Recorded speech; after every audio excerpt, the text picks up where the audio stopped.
তোমরা যারা ক্যালকাটা ইউনিভার্সিটির আন্ডারে প্রথম সেমিস্টার রাষ্ট্রবিজ্ঞান অনার্স কোর্সের ছাত্রছাত্রী আছো, তোমাদের জন্য আজকে ক্লাস খুবই গুরুত্বপূর্ণ।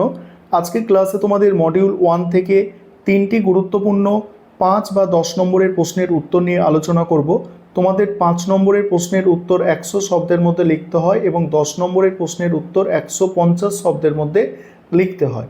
5 এবং 10 নম্বরের জন্য প্রশ্নের উত্তরগুলো দেখে নাও। প্রথম প্রশ্ন আজকের ক্লাসে, সার্বভৌমিকতার একত্ববাদী ধারণাটির সংক্ষেপে লেখো। ভালো করে শুনবে, আশা করি বুঝতে পারবে এবং যেভাবে লেখা আছে এইভাবে লিখলে তোমরা ভালো নম্বরও পাবে। সার্বভৌমিকতার একত্ববাদী তত্ত্ব বা আইনগত তত্ত্বের মূল কথা হলো প্রতিটি স্বাধীন রাষ্ট্র এমন একটি চূড়ান্ত অবিভাজ্য ও নিরঙ্কুশ ক্ষমতা থাকে যা অন্য কোনো কর্তৃপক্ষের অধীন নয়। এই তত্ত্বের প্রধান প্রবক্তা হলেন ইংরেজ আইনজ্ঞ জন অস্টিন, যিনি তার লেকচার অন জুরিসপ্রুডেন্স গ্রন্থে এর পূর্ণাঙ্গ রূপরেখা তুলে ধরেছেন। অস্টিনের মতে রাষ্ট্রের অভ্যন্তরে একজন নির্দিষ্ট ঊর্ধ্বতন কর্তৃপক্ষ থাকে যার নির্দেশই হলো আইন এবং সমাজের সংখ্যাগরিষ্ঠ মানুষ স্বভাবগতভাবে সেই কর্তৃপক্ষের প্রতি আনুগত্য প্রদর্শন করে। একত্ববাদীদের মতে সার্বভৌমতা হলো রাষ্ট্রের প্রাণস্বরূপ। একে ভাগ করার অর্থ হলো রাষ্ট্রকে ধ্বংস করা। এই ক্ষমতা চূড়ান্ত হওয়ায় রাষ্ট্রের অভ্যন্তরে অবস্থিত সমস্ত ব্যক্তি ও প্রতিষ্ঠানের ওপরে তার একচ্ছত্র আধিপত্য বিস্তার করে এবং আন্তর্জাতিক ক্ষেত্রেও রাষ্ট্র সম্পূর্ণ স্বাধীনভাবে সিদ্ধান্ত গ্রহণ করতে পারে।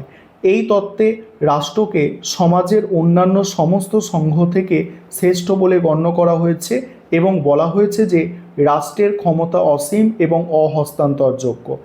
একত্ববাদী তত্ত্বের বিখ্যাত ইংরেজ রাষ্ট্রবিজ্ঞানী জন অস্টিনের বক্তব্যটি বিশেষভাবে প্রাণিধানযোগ্য। তার মতে আইন হলো ঊর্ধ্বতন রাজনৈতিক কর্তৃপক্ষের দ্বারা অধস্তনের প্রতি দেওয়া আদেশ এবং এই আদেশ অমান্য করলে শাস্তির বিধান থাকে।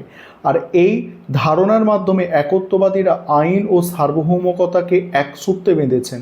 যদিও বহুত্ববাদীরা এই তত্ত্বের তীব্র সমালোচনা করে দাবি করেছেন যে সমাজে অন্যান্য সংঘেরও নিজস্ব ক্ষমতা ও গুরুত্ব রয়েছে, তবু আধুনিক রাষ্ট্র ব্যবস্থার একটি আইনগত ও কাঠামোগত ভিত্তি নির্মাণে একত্ববাদী তত্ত্বের গুরুত্ব অনস্বীকার্য, কারণ এটি রাষ্ট্রের চরম শৃঙ্খলা ঐক্যের ধারণাকে সুপ্রতিষ্ঠিত করে। 10 বা 5 নম্বরের প্রশ্ন এইভাবে লিখলে তবেই ভালো নম্বর পাওয়া যাবে। আর একত্ববাদ সম্পর্কে তোমাদের কনসেপ্টটা আশা করি ক্লিয়ার হয়েছে যে একত্ববাদে বলা হয়েছে যে রাষ্ট্রই হচ্ছে সর্বেসর্বা, রাষ্ট্রের কথাই শেষ কথা, রাষ্ট্রের অভ্যন্তরে রাষ্ট্রের থেকে বড় আর কেউ থাকতে পারে না। সহজভাবে বলে দিলাম তোমাদের। তারপর হচ্ছে জাতির ধারণা ব্যাখ্যা করো।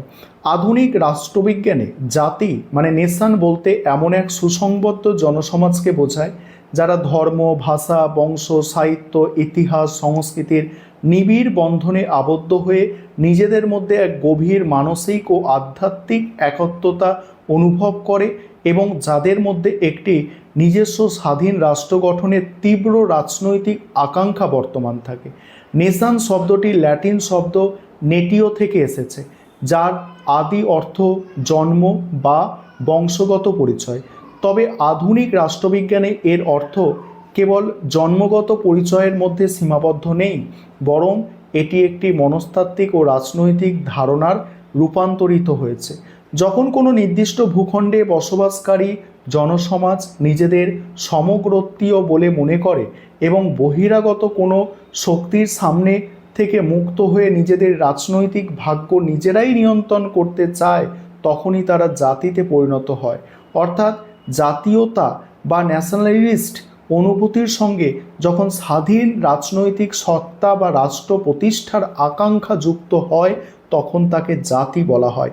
এই প্রসঙ্গে লর্ড ব্রাইস একটি অত্যন্ত তাৎপর্যপূর্ণ সংজ্ঞা দিয়েছেন। তার মতে জাতি হলো এমন একটি জাতীয়তাবাদী জনসমাজ যা একটি রাজনৈতিক সত্তায় সুসংবদ্ধ হয়েছে এবং যারা ইতিমধ্যেই স্বাধীন অথবা স্বাধীন হওয়ার আকাঙ্ক্ষা পোষণ করেছে। সুতরাং জাতি হলো মূলত রাজনৈতিক চেতনাসম্পন্ন একটি জনসমাজ। আধুনিক বিশ্বে জাতীয় আত্মনিয়ন্ত্রণের অধিকার একটি মৌলিক নীতি হিসাবে স্বীকৃত, যা প্রতিটি জাতিকে নিজস্ব রাষ্ট্র গঠনের অধিকার প্রদান করে। তবে জাতি গড়ে ওঠার ক্ষেত্রে কোনো একটিমাত্র উপাদান অপরিহার্য নয়, বরং ভৌগোলিক সান্নিধ্য, অভিন্ন ইতিহাস এবং রাজনৈতিক ঐক্যের তীব্র আকাঙ্ক্ষাই একটি জাতিকে পূর্ণতা প্রদান করে। তারপরে কি পরের প্রশ্ন এবং আজকের ক্লাসের শেষ প্রশ্ন, একটি রাজনৈতিক ধারণা রূপে আইনের তাৎপর্য বা আইনের গুরুত্ব। এই প্রশ্নের উত্তর নিয়ে আলোচনা করব। তার আগে একটা বিষয় তোমাদের বলার আছে, তোমাদের জন্য অনলাইন কোচিং ক্লাস চলছে। তোমরা যদি কেউ পেইড ব্যাচে অ্যাডমিশন নিতে ইচ্ছুক থাকো বা আমাদের থেকে স্টাডি মেটেরিয়াল অর্থাৎ পিডিএফ নোটস কিনতে চাও, তাহলে তোমরা স্ক্রিনে দেওয়া নম্বরে যোগাযোগ করতে পারো। দেখো প্রশ্নের উত্তরটা বোঝো। একটি মৌলিক রাজনৈতিক ধারণা রূপে আইন হলো রাষ্ট্রবিজ্ঞানের অন্যতম গুরুত্বপূর্ণ অপরিহার্য বিষয়, কারণ আইনের মাধ্যমে রাষ্ট্রের অস্তিত্ব, শৃঙ্খলা এবং নাগরিকদের অধিকার সুরক্ষিত থাকে। বৃহত্তর অর্থে আইন হলো এমন সব সুনির্দিষ্ট ও বাধ্যতামূলক নিয়মের সমষ্টি যা রাষ্ট্রের অভ্যন্তরে বসবাসকারী মানুষের বাহ্যিক আচরণকে নিয়ন্ত্রণ করে এবং সমাজের শান্তি শৃঙ্খলা বজায় রাখে। রাজনৈতিক দৃষ্টিকোণ থেকে আইনের তাৎপর্য বহুমুখী। এটি কেবল রাষ্ট্রের সার্বভৌম ক্ষমতার বৈধ প্রকাশই নয়, বরং এটি শাসক ও শাসিতের মধ্যে সম্পর্ককেও সুনির্দিষ্ট করে। আইনের শাসন ছাড়া কোনো গণতান্ত্রিক বা সভ্য সমাজ গড়ে ওঠা অসম্ভব, কারণ আইন বৈষম্য দূর করে এবং ব্যক্তি স্বাধীনতার রক্ষা কবচ হিসাবে কাজ করে। রাষ্ট্র যদি মানবদেহের মতো হয়, তবে আইন হলো চালিকা শক্তি যা সামাজিক বিশৃঙ্খলা রোধ করে ন্যায় বিচার প্রতিষ্ঠা করে। রাজনৈতিক বাধ্যবাধকতা বা মানুষের রাষ্ট্রের প্রতি আনুগত্য প্রদর্শনের মূল ভিত্তিই হলো এই আইন।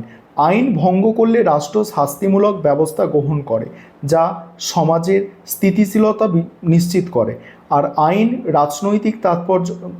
রাজনৈতিক তাৎপর্য ব্যাখ্যা করতে গিয়ে প্রখ্যাত রাষ্ট্রবিজ্ঞানী টমাস আরকাইন্স হল্যান্ড বলেছেন, আইন হলো মানুষের বাহ্যিক আচরণ নিয়ন্ত্রণের এমন এক সাধারণ নিয়ম যা একটি সার্বভৌম রাজনৈতিক কর্তৃপক্ষ দ্বারা প্রণীত এবং প্রয়োগ করা হয়। অর্থাৎ আইনের পেছনে সর্বদা রাষ্ট্রের চরম রাজনৈতিক কর্তৃত্ব ও বল প্রয়োগের ক্ষমতা নিহিত থাকে।